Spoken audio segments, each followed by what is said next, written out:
No doubt XUV 300 एक अच्छी car हो सकती है, 5 स्टार ग्लोबल एनकैप लेकर आ जाएगी, नेक्सॉन को compete करेगी सेफ्टी के मामले में अगर 6 एयरबैग डाले तो, अगर 6 एयरबैग नहीं डाले तो नहीं compete करेगी, और बूट स्पेस नहीं दिया तो भूल ही जाना, ग्राउंड क्लियरेंस में तो तुम नेक्सॉन को नहीं हरा सकते हो।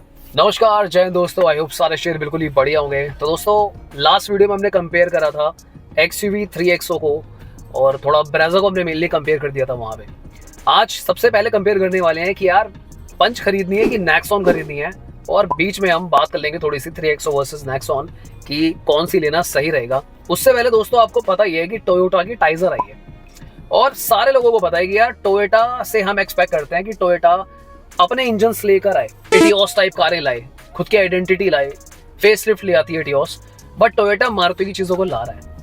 सो basically this is a collab which was not really needed. Fronx already बहुत सही कर रही थी तो इतनी खास नीड नहीं थी, इनफैक्ट ग्लांजा की भी नीड नहीं थी इतनी खास। मेरे को ये ऐसे सोच रहा था मैं कि यार रेनो के साथ क्यों नहीं कर रहा है मारुति ये। आई मीन आप इमेजिन करो रेनो और निसान एक ही है, चलो किसी एक से कर ले, वो दोनों से ना करे। आप इमेजिन करो काइगर में आ रहा है भाई 1.2 4 सिलेंडर इंजन, मारुति वाले डाल दो चाहे, मैग्नाइट में आ रहा है भाई 1.2 4 सिलेंडर। फिर देखो आप कहाँ जाती है भाई इन कारों की सेल, सोच कर देखो आप एक बार। ये बहुत ज्यादा कंफ्यूजिंग हो जाएगा क्योंकि डेफिनेटली मारुति की जो नीचे की कार है सेगमेंट की, लाइक वैगन आर, सिलेरियो, जिन भी कार का बजट जाता है पंच के आसपास, भाई कहीं स्टैंड नहीं करती है कार पंच के आसपास। पंच की लुक देखो आप, SUV वाली फील देखो आप, बिल्ड क्वालिटी देखो आप। पर अगर हम यहाँ कंपेयर करें, मारुति तो चलो हटा ही दी हमने भाई, अगर हम कंपेयर करें कि काइगर के साथ अगर आ जाती या फिर मैग्नाइट में आ जाता ये चीज इंजन वाला सीन, तो ये कोलैब थोड़ा ज्यादा लॉजिकल होता। आई मीन कोलैब करना है तो सही से करो ना। देखो पैसा तो कोई ना कहीं मारुति भी कमाई रही होगी, कुछ ना कुछ तो जा ही रहा होगा यार। अगर टोयोटा बोरो कर रहा है, दोनों कार्स को एक्सचेंज कर रहे हैं, इन्विक्टो आई जैसे फॉर एग्जांपल, इनोवा की कॉपी आई हाई क्रॉस की, तो कुछ ना कुछ अर्निंग्स ये कर रहे हैं, तो भाई रेनो के साथ भी कर लो, कितनी प्यारी कार है यार। चलो ये तो खैर एक मेरा मेन थॉट आ रहा था, मैंने डिस्कस कर लिया। अब बात करते हैं देखो सबसे पहले कि पंच खरीदनी है कि नेक्सॉन खरीदनी है। यार मैंने इस बारे में पहले भी वीडियो बनाई थी, और क्योंकि यार इसका सिलसिला नहीं रुक रहा है, लोगों के जेन्युइन क्वेश्चंस है, मुझे ईमेल्स तक आ रही है भाई इस बारे में कि हमें नेक्सॉन खरीदनी है फिर पंच खरीदनी है। दोस्तों सबसे पहले आप प्राइमरी डिफरेंस समझो क्या है। ऐसा होता है मेरे कुछ नए भाई हैं, नए ड्राइवर्स हैं जिन्होंने नई कार सीखी चलानी, तो कई बार नहीं ये फील होता। पर दोस्तों प्राइमरी डिफरेंस आता है कि नेक्सॉन बड़ी कार है थोड़ी सी पंच से, पंच माइक्रो SUV है, नेक्सॉन बड़ी है, कॉम्पैक्ट SUV है, उसका स्पेस ज्यादा है, ज्यादा मजा आएगा आपको, SUV वाली फील ज्यादा आएगी। सस्पेंशन का अच्छा रिस्पांस मिलेगा पंच से आपको, स्टीयरिंग से अच्छा रिस्पांस मिलेगा। इनफैक्ट सेफ्टी की अगर हम बात करें तो ज्यादा सेफ नेक्सॉन है। ये सबसे ज्यादा कमेंट आता है कि ज्यादा सेफ कौन सी है, पंच है या फिर नेक्सॉन है, तो ज्यादा सेफ नेक्सॉन है, क्योंकि नेक्सॉन में 6 एयरबैग्स भी आते हैं। इनफैक्ट नेक्सॉन का इंजन भी अगर आप देखोगे, नेक्सॉन का इंजन भी दोस्तों 1.2 लीटर का टर्बो इंजन है, जो कि पंच का 1.2 लीटर 3 सिलेंडर वाला है दोनों ही 3 सिलेंडर, पर यहाँ पे एटलीस्ट आपको टर्बो मिलता है तो ज्यादा पावर मिलती है। दोस्तों आपको ये चलचित्र तो नजर आ ही रहा होगा साइड में, अच्छा आ रहा है ना, ये भी नजर आ रहा होगा साइड में, देखो एक चीज आ गई, और वो भी नजर आ रहा होगा साइड में एक चीज आ गई। तुम्हें सब नजर आता है, तुम्हें सब्सक्राइब का बटन नजर नहीं आता कभी। YouTube से दोस्तों रिपोर्ट आती है, YouTube सब बताता है सच कि लोग देखते हैं, जीवन के स्वाद लेते हैं, पर सब्सक्राइब नहीं करते, देता कोई नहीं। तो ये गलत बात है भाई। सब्सक्राइब करे बिना मत जाना, वरना भाई साहब किसी दिन अगर मेरे सामने तुम आ गए तो मैं तुम्हें अपनी कार से 5 की स्पीड में ठोक दूंगा। इवन सेफ्टी में अगर मैं वापस आऊं तो जो क्रैश टेस्ट हुआ था, लेटेस्ट क्रैश टेस्ट में भी 5 लाई है वो, जबकि पंच का हुआ था पहले काफी कई साल हो गए, तब 2 एयरबैग वाला उसका क्रैश टेस्ट है। तो लेटेस्ट एनकैप के नॉर्म्स के अकॉर्डिंगली नेक्सॉन लेकर आई है 5 स्टार, तो सेफ ज्यादा नेक्सॉन है, ठीक है। अब एक दूसरा जो बहुत क्वेश्चन आता है कि लॉन्ग रन में देखा जाए तो कौन सी कार है, नेक्सॉन या पंच। देखो लॉन्ग रन में अगर आप टाटा में ही कंपेयर कर रहे हो तो डेफिनेटली नेक्सॉन ज्यादा चलेगी आपकी। इवन ऑल्ट्रोज 1.2 से भी अगर आप कंपेयर कर लो या टाइगर से भी, तो आपका इंजन अच्छा चल जाएगा नेक्सॉन का, क्योंकि हैवी इंजन है, ज्यादा पावर वाला इंजन है। हालांकि चलाने वाला 1.2 भी अच्छा चला सकता है, पर मेरे अकॉर्डिंगली देखो क्योंकि खर्चा कम आएगा, सस्पेंशन अच्छा है, स्टीयरिंग अच्छा है, बिल्ड अच्छी है, इंजन ज्यादा पावरफुल है, तो इंजन पे कम प्रेशर पड़ेगा। जब 5 लोग AC ऑन करके ड्राइव कर रहे होंगे तो नेक्सॉन की लाइफ ज्यादा निकल कर आएगी एज कंपेयर टू पंच। तो उसके बाद जो तीसरा क्वेश्चन ये आता है कि भाई हम 10 लाख वाला वेरिएंट तक जाए, 9-10 लाख वाला पंच का, या फिर नेक्सॉन का बेस मॉडल ले लें, क्योंकि उसमें फीचर तो मिलेंगे नहीं, पर पंच में आपको फीचर सारे मिल जाएंगे। मेरे भाइयों मैं आपको इसका बिल्कुल सटीक आंसर दूंगा, देखो बड़े ध्यान से समझना, बहुत ही सटीक आंसर दूंगा। अगर आप एक एक्सपीरियंस ड्राइवर हो ना, आपने पहले कोई कार चला रखी है 1.2 लीटर की, तो आपको पंच में नहीं मजा आएगा। मैं आपको जेन्युइन बता रहा हूँ। अगर आप नेक्सॉन लोगे, चाहे उसमें कमी फीचर है, आपको स्वैग लगेगा, आपको फीलिंग आएगी कि आपने ना बड़ी कार ली है।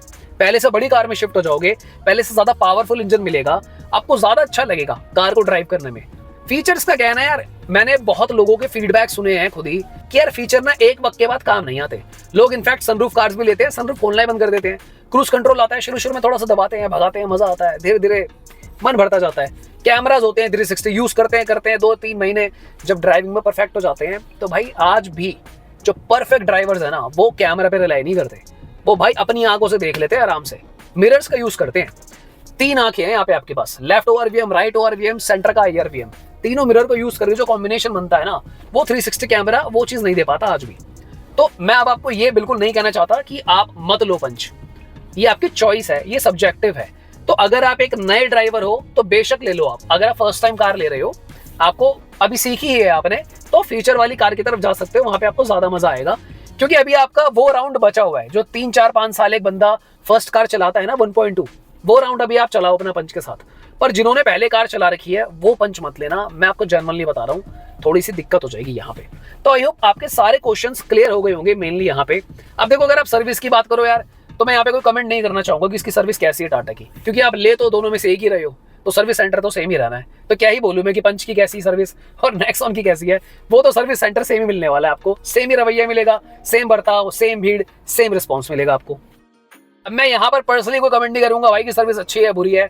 कोई भाई मेरा टाटा वाला जो हो यहाँ पे, वो कमेंट करके बताइए कि उसका कैसा एक्सपीरियंस है, या कोई और अपने फीडबैक शेयर करना चाहे तो टाटा के बारे में जरूर कमेंट करो। साथ में ही आप ये भी कमेंट कर दो, जो भी नेक्सॉन चला रहे हैं, क्या वो लोगों को नेक्सॉन ही रेकमेंड करेंगे या टाटा पंच का टॉप मॉडल रेकमेंड कर देंगे। और जिनके पास टाटा पंच है वो ये कमेंट करे कि भाई आप नेक्सॉन लो या ना लो, खुश हो नहीं हो। लास्ट क्वेश्चन टाटा पंच और नेक्सॉन के बारे में कि सर्विस कॉस्ट, मेंटेनेंस ओवरऑल किसकी कम है, तो दोस्तों वो आपको पंच की कम मिलेगी। नेक्सॉन की आपको सर्विस कॉस्ट भी थोड़ी सी ज्यादा पड़ेगी, और अगर कोई पार्ट्स में दिक्कत आती है नेक्सॉन के, तो वो भी आपको पंच से ज्यादा पड़ेंगे, क्योंकि पंच का इंजन हैवी है। सो ओवरऑल लॉन्ग रन में अगर हम मेंटेनेंस की बात करें तो टाटा पंच आपको ज्यादा अफोर्डेबल पड़ेगी एज कंपेयर टू नेक्सॉन। अब दोस्तों बात करते हैं नए क्वेश्चंस जो उठ रहे हैं, मार्केट में काफी रूमर्स चल रहे हैं, क्या 3XO पेल देगी टाटा नेक्सॉन को? बैगन। नॉट एग्जैक्टली दोस्तों, देखो टाटा नेक्सॉन बहुत बड़ा नाम बन चुका है। टाटा नेक्सॉन कभी नंबर 1 पे कभी सेकंड पे रहती है कॉम्पैक्ट एसयूवी सेल्स में। अगर आप इसका ग्राफ देखोगे एक्सयूवी 3XO का, तो ये पिछले कुछ महीनों में तो टॉप 3-4 में भी नहीं थी, 5 में भी नहीं थी इनफैक्ट कॉम्पैक्ट एसयूवी। सोनेट और वेन्यू इससे ऊपर नहीं है अभी तक। तो पहले तो भाई इसको फ्रॉन्क्स को हराना है, सोनेट को हराना है, वेन्यू को हराना है, मेरे ख्याल से एक्सर भी ऊपर ही है देखा जाए तो। जब ये 5-6 कार्स को बीट कर लेगी, उसके बाद ये पहुंचेगी जाके नेक्सॉन तक। फिर ब्रेजा है, ब्रेजा की बात बिल्कुल नहीं करेंगे यार, लोग बोलते हैं पक्षपात हो, ब्रेजा की कोई बात नहीं करनी, ब्रेजा खस्सी कार है। समझ गए आप, आगे बढ़ते हैं। अबे दिल पे मत ले लेना, अभी मतलब ब्रेजा की बात नहीं करनी। सो यहाँ पर अगर जितनी मर्जी अच्छी कार आ जाए, जितनी मर्जी अच्छी कार निकल के आ जाए महिंद्रा 3XO, चाहे फीचर में टॉप हो, पैनारोमिक है, ये है वो है, मैं कह रहा हूँ हवाई जहाज का इंजन डाल दो, पर जिस तरीके से चीजें काम करती हैं, जिस तरीके से सोसाइटी काम करती है, अगर इसको हिट होना भी होगा ना, तो अभी कम से कम 6 से 7 महीने लग सकते हैं। 5 से 7 महीने लग सकते हैं, ठीक है। तो यहाँ पर इसका रीजन है दोस्तों, पहले कार बिकेगी, धीरे धीरे सेल बढ़ेगी, लोग अपना फीडबैक्स देंगे, फिर इसके रिव्यूज आएंगे, ये सब होते होते इसके एक लहर बनते काफी समय लग जाएगा। नो डाउट XUV 300 एक अच्छी कार हो सकती है, 5 स्टार ग्लोबल एनकैप लेकर आ जाएगी, नेक्सॉन को कंपीट करेगी सेफ्टी के मामले में। अगर 6 एयरबैग डाले तो, अगर 6 एयरबैग नहीं डाले तो नहीं कंपीट करेगी, और बूट स्पेस नहीं दिया तो भूल ही जाना, ग्राउंड क्लियरेंस में तो तुम नेक्सॉन को नहीं हरा सकते हो। सो आई होप आप समझ रहे होंगे कि कितना टफ है ये XUV 300 के लिए। अब क्वेश्चन ये निकल कर आ रहा है जो मेरे कुछ भाइयों का, कि यार मेरा तो प्राइम फोकस नेक्सॉन लेने का बस सेफ्टी ही था, तो अगर 6 एयरबैग 3XO में आ गए और अगर ये भी सेफ निकल गई बूट स्पेस के साथ, तो क्या मैं 3XO ले लूं? देखो दोस्त, उस केस में यस आप 3XO ले लो, क्योंकि अगर इतना कुछ महिंद्रा आपको दे रही है तो लेना वर्थ इट है। पर अगर आपको बूट स्पेस नहीं मिलता, आपको ग्राउंड क्लियरेंस अच्छी नहीं मिलती, और ये जो प्राइम फैक्टर है, उस केस में देखो आपको सोचना पड़ेगा, वो मैं आपको एडवाइस नहीं करूंगा, वो आपके ऊपर है, आप कितना फ्रीक्वेंटली ट्रैवल करते हो, कितने फैमिली मेंबर्स के साथ करते हो। मेरे को एक कमेंट आया था, उसने बहुत दिलचस्प बात लिखी, उसने लिखा है हम तो 2-3 ही फैमिली मेंबर हैं, तो हम 3XO को पीछे सामान डालकर भी ट्रैवल कर लेते हैं। और ये बहुत सही बात लगी मुझे यार। हम कार लेते हुए छोटी सी बात सोचते नहीं है दोस्तों। अगर आपके फैमिली मेंबर ही 3 है मान लो, इवन 4 भी है, क्योंकि हमेशा 5 लोग तो बैठते ही हैं कार में, तो इस बात पे ध्यान देना, एक बंदे की सीट अगर खाली है तो एक लगेज वहां पर भी आ सकता है और उस पर चढ़ाकर आप 2 लगेज भी कर सकते हो। तो ये एक बहुत सही तरीका लगा मुझे। कोई अगर ट्राई करना चाहे या फिर अगर ऑलरेडी कोई कभी किसी ने ट्राई करा हो ये ट्रिक, तो जरूर कमेंट करके बताना। नेक्स्ट क्वेश्चन कि भाई इंजन किसका अच्छा है, किसका रिलायबल है, टाटा नेक्सॉन का या महिंद्रा का? दोस्तों इसका आंसर कुछ लोगों का दिल दुखा सकता है और कुछ का नहीं भी दुखा सकता, क्योंकि मैंने कई बार अपनी वीडियोस में ये कहा है कि कोई भी इंजन अच्छा बुरा नहीं होता। टाटा का इंजन एक अलग तरीके से काम कर रहा है। बुरा मतलब होता है यार कि वो 1 साल में बंद पड़ गया, कोई चाइना का माल है, 2 साल में खत्म हो गया। पर आपने टाटा की कार्स को नोटिस करा है, चाहे कोई कुछ भी कहता रहे कि उसमें वाइब्रेशन है, फलना है, ढिमका है, वटएवर जो भी बात बोलते हैं 3 सिलेंडर, पर ये इंजन परफॉर्म कर रहे हैं। मैं ये नहीं कहना चाहूंगा कि लॉन्ग रन के लिए बहुत अच्छे हैं, पर मैं ये जरूर कहना चाहूंगा कि यहाँ पर आपकी चॉइस है। अगर आपको ज्यादा स्मूथ इंजन चाहिए, गियर शिफ्टिंग ज्यादा स्मूथ चाहिए, तो महिंद्रा वहां पे ऊपर चला जाएगा। अगर आपको पावर वाइज कोई ऐसा इशू नहीं लगता है, तो टाटा अपनी जगह बिल्कुल फेयर इंजन दे रहा है। क्योंकि इसका जवाब ये है भाई, आप आंकड़े देखो ना, मेरे जवाब से ज्यादा आप ये देखो, पंच नंबर 1 सेलिंग कार है। क्यों खरीद रहे हैं लोग? अच्छा लग रहा होगा उनको इंजन, तभी तो खरीद रहे हैं।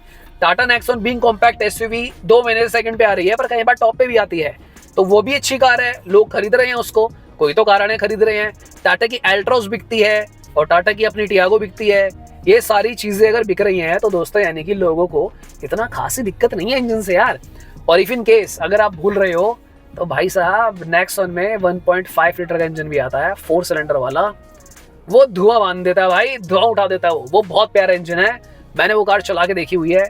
नेक्सॉन की जो वाकई में एक पूरी पावर निकल कर आती है ना कार की, जिस बिल्ड क्वालिटी के साथ वो आती है, जो लुक्स, वो इंजन उसे कंप्लीट करता है। 1.5 लीटर वाला 4 सिलेंडर इंजन, उसके आगे सारी कॉम्पैक्ट एसयूवी फीकी है।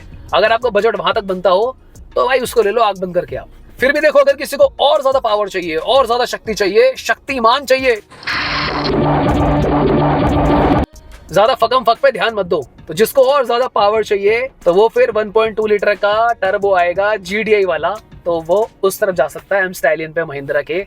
उसका भी भाई दोस्तों कोई तोड़ नहीं है इंजन का फिलहाल तो। सो दोस्तों आई होप आज का वार्तालाप आपको काफी अच्छा लगा होगा। किसी के जो भी क्वेश्चंस हो वो कमेंट करते रहिए, उसके बारे में वीडियोस जरूर बनाई जाएगी। कुछ लोगों के कमेंट कई बार मिस हो जाते हैं, तो मैं उसके लिए माफी चाहूंगा, पर ऐसा नहीं है कि वो टोटली मिस हो जाते हैं। जब भी वक्त मिलता है हम उन्हें देख लेते हैं। मैंने कई बार बोला है कि जो कमेंट्स होते हैं हम उसे पढ़ ही लेते हैं। अगर आप चाहें कोई अर्जेंसी है तो 3-4 बार कमेंट्स कर दीजिए, तो आपका कमेंट हाईलाइट हो जाएगा, ऊपर तक आ जाएगा। और कृपया करके वीडियो को लाइक कर दीजिए दोस्तों। चैनल पे अगर आप नए हैं तो सब्सक्राइब कर लीजिए। सो मिलते हैं फिर किसी और दिन। Thank you so much for watching guys, bye bye, take care.